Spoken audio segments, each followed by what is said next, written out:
우리 옆 사람하고 인사 나누겠습니다. 사랑합니다. 축복합니다. 잘 나오셨습니다.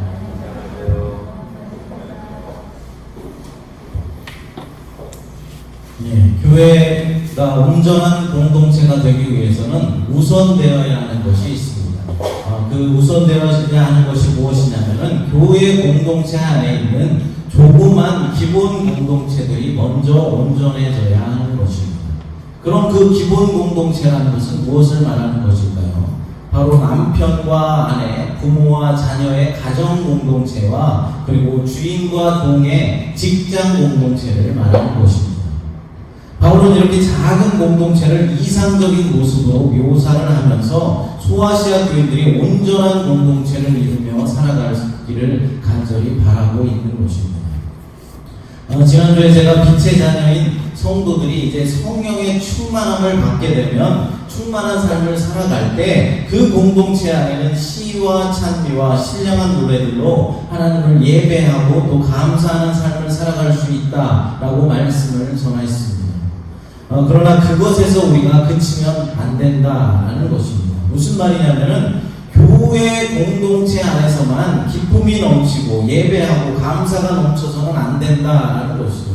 이 교회 안에서만 기쁨이 넘치고 감사가 넘치면 안 되는 것이고, 이제 우리의 삶의 현장, 그러니까 우리가 생활하는 기본 공동체 안에서 가정과 직장에서도 우리의 모든 관계 속에서도 우리의 사랑이 전해져야 하고 기쁨이 넘쳐야 하고 감사가 넘쳐야 한다는 것입니다. 교회에서만 기쁨이 넘치고 가정에 가서는 막 힘들고 슬프고 그러면 안 된다는 것이죠. 직장에 가서도 마찬가지입니다. 성령이 충만한 사람들이 가는 곳마다 삶의 예배가 시작되어야 하는 것입니다. 이곳에서만 예배드리고 끝나는 것이 아니라 우리의 가정에서, 우리의 직장에서 삶의 예배가 시작되어야 한다는 말입니다. 바울은 가정과 일터에서 모든 관계 속에서 여호와를 경외함으로 피차에 복종하라 라고 권면하고 있습니다. 그럼 부부관계와 부모와 자식관계, 그리고 종과 주인과의 관계에서 피차 복종하는 사랑의 원리에 대해서 구체적으로 어떻게 말씀하고 있는지 본문을 통해서 살펴보도록 하겠습니다. 첫째로 남편과 아내의 관계입니다. 먼저는 아내들에게 먼저 말하죠. 남편에게 복종하라 라고 말씀하고 있습니다. 본문 22절부터 24절 말씀을 읽어보겠습니다. 아내들이여 자기 남편에게 복종하기를 주께 하듯하라. 이는 남편이 아내의 머리됨이 그리스도께서 교회의 머리됨과 같음이니 그가 바로 몸의 구주시라. 그러므로 교회가 그리스도에게 하듯 아내들도 범사에 자기 남편에게 복종할지니라. 아멘. 아내들은 남편에게 복종하라 라고 말씀하고 있습니다. 여기서 복종하라라는 이 말이 우리 여성분들에게는, 아내분들에게는 좀 거슬리게 들릴 수도 있을 것입니다. 왜 내가 남편에게 순종하는 것도 아니고 복종해야 하느냐라고 거슬릴 수도 있을 것입니다. 그러나 여기서 복종하라는 말은 여자가 남자들보다 열등한 위치에 놓여 있어서 종속관계에 있다, 그런 말이 아닙니다. 바울은 아내가 남편에게 복종해야 하는 기준을 제시하고 있는데 어떻게 하라고 말씀하고 있습니까? 교회가 그리스도께 하듯 하라 라고 말씀하고 있습니다. 과거에 신앙생활을 하던 사람들은 이 말씀을 잘못 오해하여서 여자들은, 아내들은 무조건 어떤 일이든 남편에게 복종해야 한다라고 생각했고 또 가르쳤습니다. 그러나 우리가 주님을 어떻게 믿고 어떻게 순종하고 있습니까? 억압적이고 강제적으로 믿고 있습니까? 주님을 믿는 일이 힘들고 아주 어려워야 하는 것입니까? 그렇지 않습니다. 진리를 발견한 우리들은 억압적이고 강제적으로 주님을 믿는 것이 아니라 진리 안에서 자유롭게 주님을 믿습니다. 예를 들어서 옛날에 과거에 우리 믿음의 조상들이 이제 신앙생활을 하던 그 분들, 그리고 지금도 마찬가지입니다. 지금도 신앙생활을 하시는 대부분의 사람들은 이렇게 신앙생활을 합니다. 새벽 기도를 안 한다거나, 만약에 새벽 기도를 빼먹었다거나, 주의를 혹시라도 범했다거나, 그러면은 어떻게 생각합니까? 큰일 나는 줄 알고 생각했습니다. 그래서 신앙생활을 두려움에 떨면서 신앙생활을 한 적도 있었습니다. 자녀에게 불행이 닥치면 어떻게 하면, 내가 주의를 범했는데 자녀에게 불행이 닥치면 어떻게 하면, 사업이 잘못되면 어떻게 하나, 마치 미신을 믿듯이 무언가 내가 잘못을 저지르면 하나님께서 나에게 큰 징계를 내리시고 불행이 닥칠까 봐서 두려워 떨면서 신앙생활을 했다는 것입니다.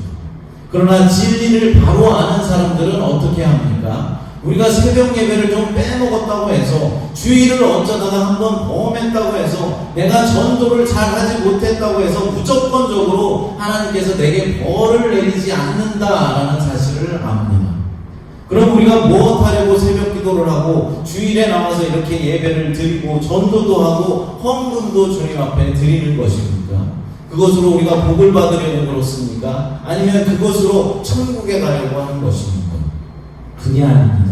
우리가 신앙생활을 열심히 해야 하는 이유는 내가 하나님의 자녀이기 때문에 그렇습니다.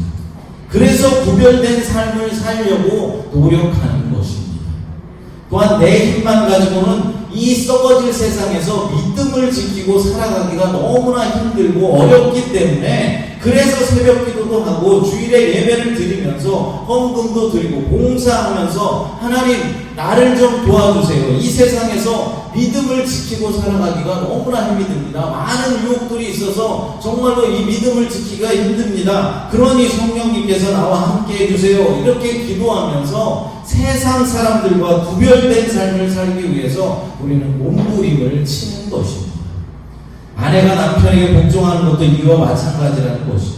억압적으로 강제적으로 남편에게 복종하는 것이 아니라, 교회가 그리스도께 하듯 진리 안에서 자유함을 누리듯이 남편에게도 사랑 안에서 자유함으로 복종하는 것입니다.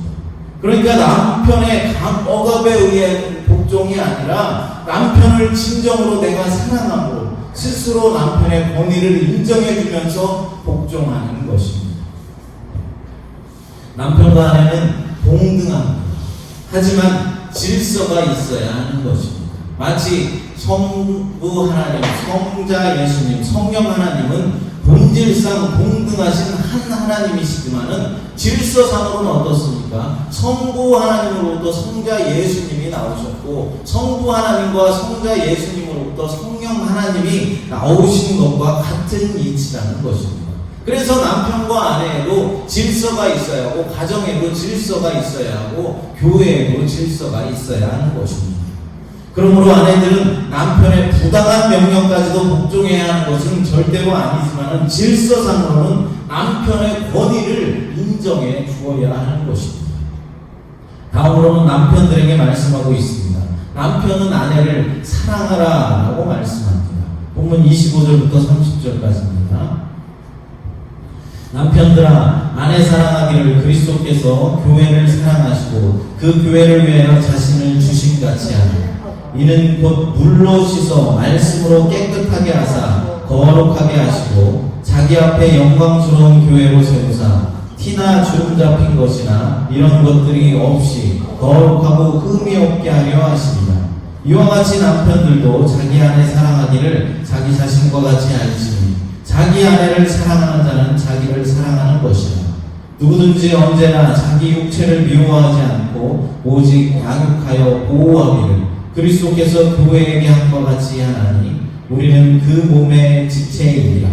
아멘. 남편들에 대한 본면의 말씀이 훨씬 더 긴 것을 볼 수 있습니다. 그만큼 아내들보다 남편들이 더 잘해야 한다라는 이야기인 것입니다. 이 말씀의 핵심은 무엇이겠습니까? 그리스도께서 교회를 사랑하듯이 남편들도 아내를 사랑하라라는 것입니다. 그리스도께서 교회를 어떻게까지 사랑했습니까? 자신의 몸을 바쳐서 십자가에 못 박혀 죽기까지 교회를 사랑했습니다. 교회는 바로 그리스도의 핏값으로 세워진 것입니다. 그러므로 남편들은 아내 사랑하기를 죽기까지 사랑해야 한다는 것입니다. 자기 혼자 잘 살겠다고 처자식들을 내팽개치는 남자들이 요즘 많이 있는데, 이런 사람들은 한참 잘못된 사람들입니다. 남편들은 어떻게 해서든지 목숨을 바쳐서까지라도 아내와 자녀들을 위해서 희생을 해야 하는 것입니다. 그래서 남자들이 직장에서 상사로부터 온갖 서름을 다 당하면서도 온전한 남편들은 그것을 다 인내하고 감내하면서도 그만두지 못하고 끝까지 일하는 것이 아니겠습니까? 그런데 여러분, 아내들이 교회가 그리스도께 하듯 남편에게 복종하는 것이 쉽겠습니까? 아니면 남편들이 그리스도가 교회를 사랑하듯 사랑하는 것이 쉽겠습니까? 물론 둘 다 힘이 듭니다. 그러나 아내들이 교회가 그리스도께 하듯 남편에게 복종하는 것보다 남편들이 그리스도가 교회를 사랑하듯이 사랑하는 것이 훨씬 더 어려운 일입니다. 왜 그렇겠습니까? 교회가 그리스도께 복종하는 것은 사람이 하나님께 복종하는 것이기에 실수할 수도 있고 잘못을 할 수도 있습니다. 그래서 사람이 하는 것이기 때문에 어느 정도 용서를 받을 수가 있는 것입니다. 그렇지 않습니까? 우리가 아무리 하나님을 사랑한다라고 말하고 하나님을 섬긴다라고 말하지만은 그 사랑이 얼마나 큰 것이겠습니까? 하나님 편에서 볼 때는 아주 작은 것에 불과한 것입니다. 그래서 아내가 남편에게 복종하는 것은 실수가 있을 수도 있는 것입니다. 그것이 용납이 된다는 것이죠. 그러나 그리스도께서 교회를 사랑하는 것에는 실수가 있을 수 없습니다. 왜 그렇습니까? 만약 그리스도께서 실수하셔서 교회를 위해서, 우리들을 위해서 십자가에 못 박혀서 피 흘려 주시지 않았다면 어떻게 됐겠습니까? 우리는 모두 죽을 수밖에 없는 것입니다. 우리는 모두 구원받을 수 없게 되는 것입니다. 마찬가지로 남편이 아내를 사랑하는 것은 절대로 실수가 있으면 안 되는 것입니다. 만약 실수한다면 그 가정은 파탄나게 되어 있습니다. 그래서 우리가 죽기까지 남편들은 아내를 사랑해야 하는 것입니다. 그래서 남편이 아내를 사랑하는 것이 더욱더 힘들고 막중한 것이다 라는 사실을 우리는 기억해야 할 것입니다. 둘째로 부모와 자녀의 관계에 대해서 말하고 있습니다. 먼저는 자녀들에게 부모에게 순종하고 부모를 공경하라 라고 말씀합니다. 본문 6장 1절부터 3절 말씀입니다. 함께 읽겠습니다. 자녀들아, 주 안에서 너희 부모에게 순종하라. 이것이 옳으니라. 내 아버지와 어머니를 공경하라. 이것은 약속이 있는 첫 계명이니 이로써 내가 잘되고 땅에서 장수하리라. 아멘. 부모를 공경하는 것이 약속 있는 첫 계명이다 라고 말씀하고 있습니다. 십계명은 여러분들도 잘 아시다시피 둘로 나눌 수가 있습니다.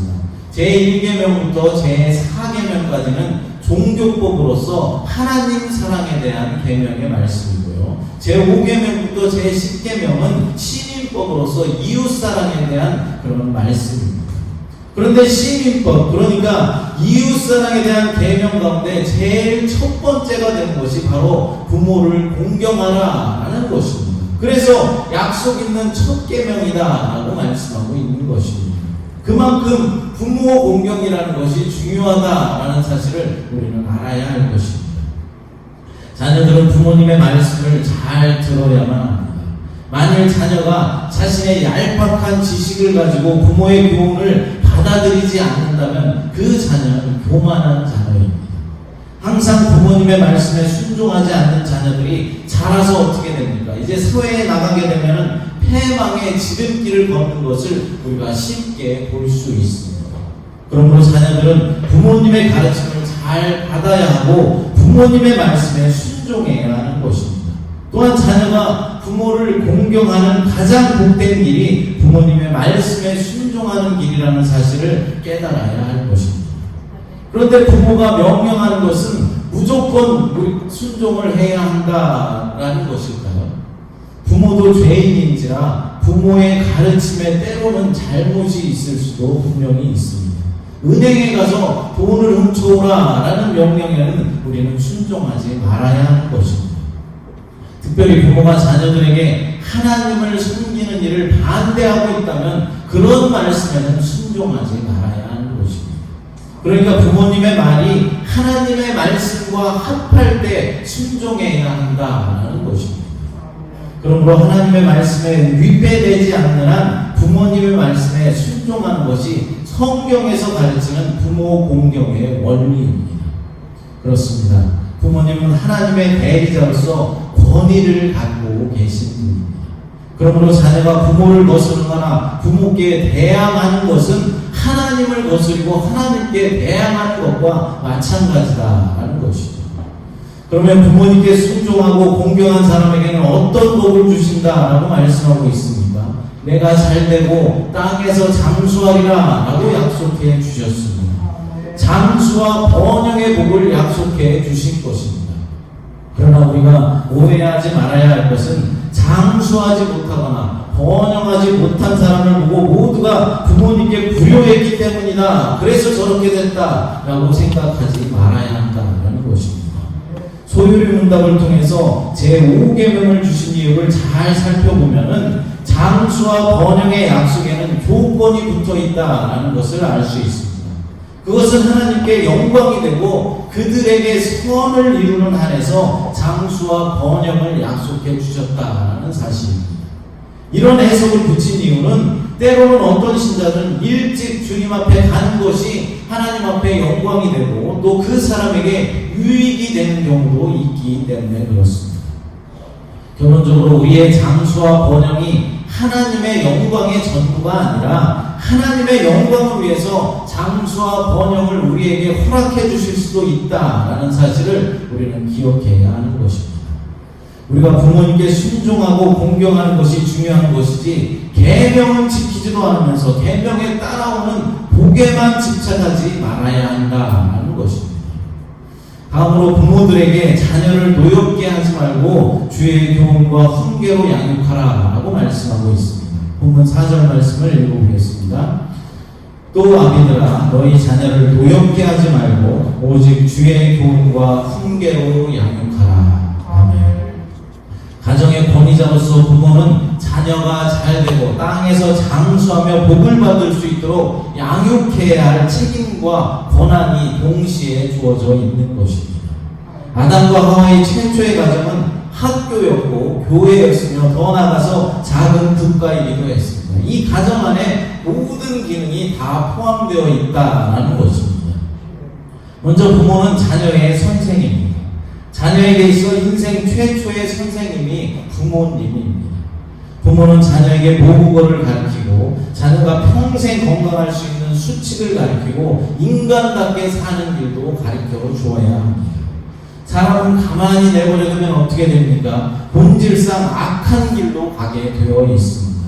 자녀를 올바로 가르치지도 않았는데도 천사처럼 되어서 부모를 잘 공경하거나 형제끼리 우애하는 일은 없습니다.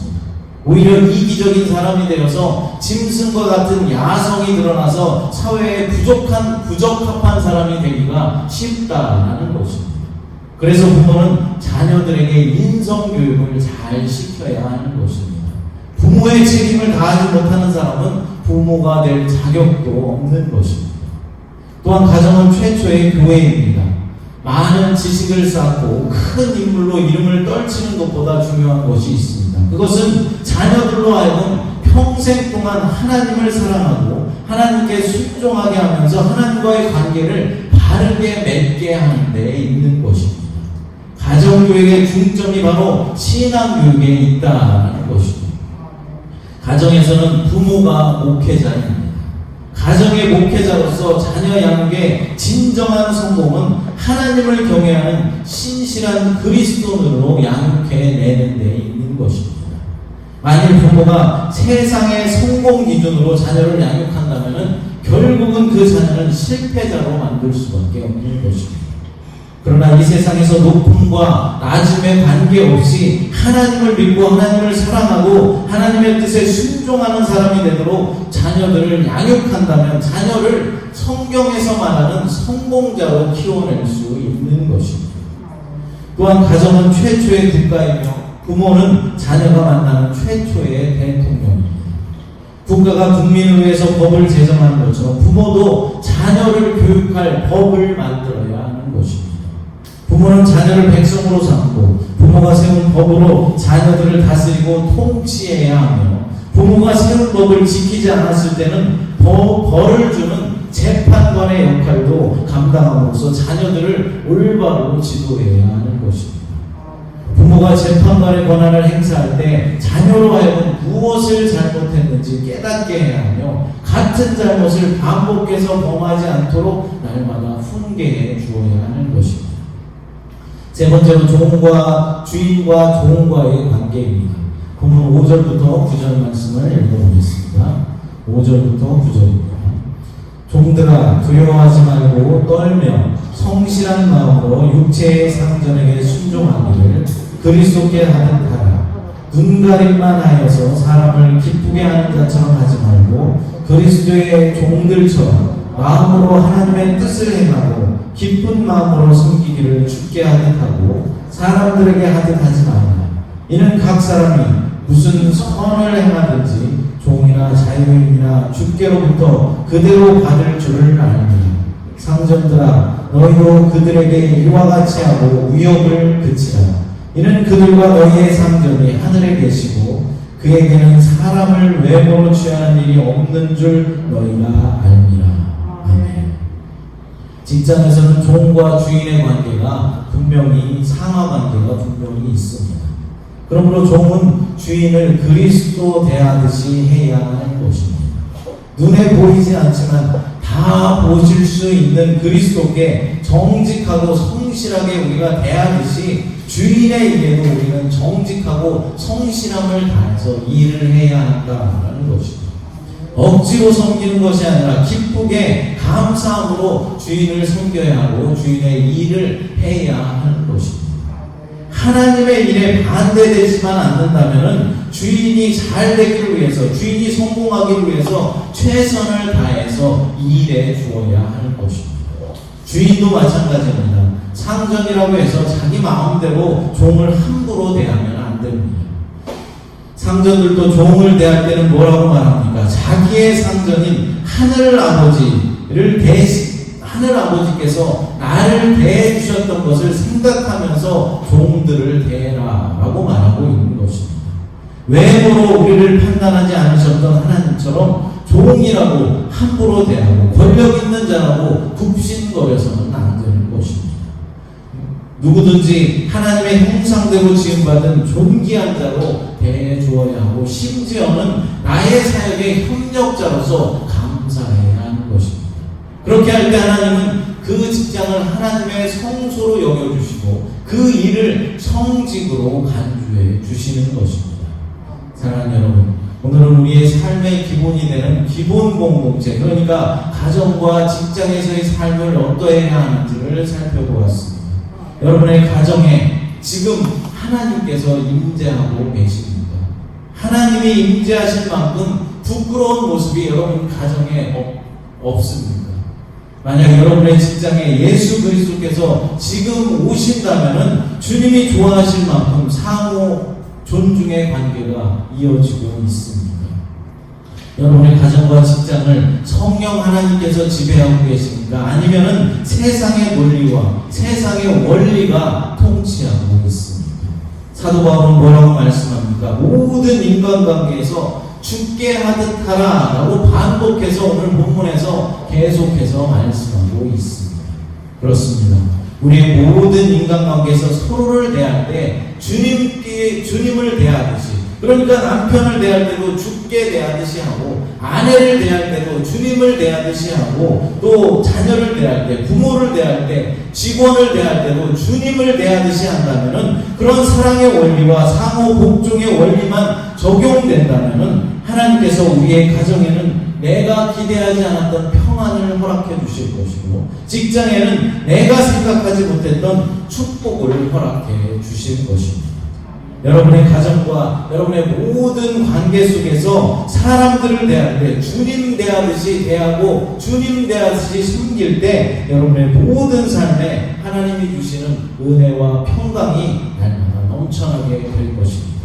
이 시간 찬양 부르시고 함께 기도하도록 하겠습니다. 사랑해 주님 감사합니다. 오늘 말씀 속에서 우리의 삶의 기본이 되는 기본 공동체인 가정과 직장에서의 삶을 생각해보게 하시니 감사합니다. 하나님, 우리 모든 인간관계 속에서 늘 바울의 권면처럼 여호와를 경외함으로 피차에 복종하는 삶을 살아갈 수 있도록 인도하여 주시옵소서. 우리 새마음교회의 성도들의 발길이 닿는 곳마다 삶의 예배가 시작될 수 있도록 도와주시고, 서로를 대할 때마다 죽게 하듯 하라 라는 이 말씀을 기억하여서 날마다 실천하며 나갈 수 있도록 하나님 도와주시옵소서. 우리 교회를 지켜주시고 우리 교회가 부흥하며 성장할 수 있도록 도와주시고, 성도의 가정마다 놀라운 주님의 축복이 넘쳐날 수 있도록 하나님 복 내려주시고 은혜 더하여 주시옵소서. 거룩하신 예수님의 이름으로 기도드리옵나이다.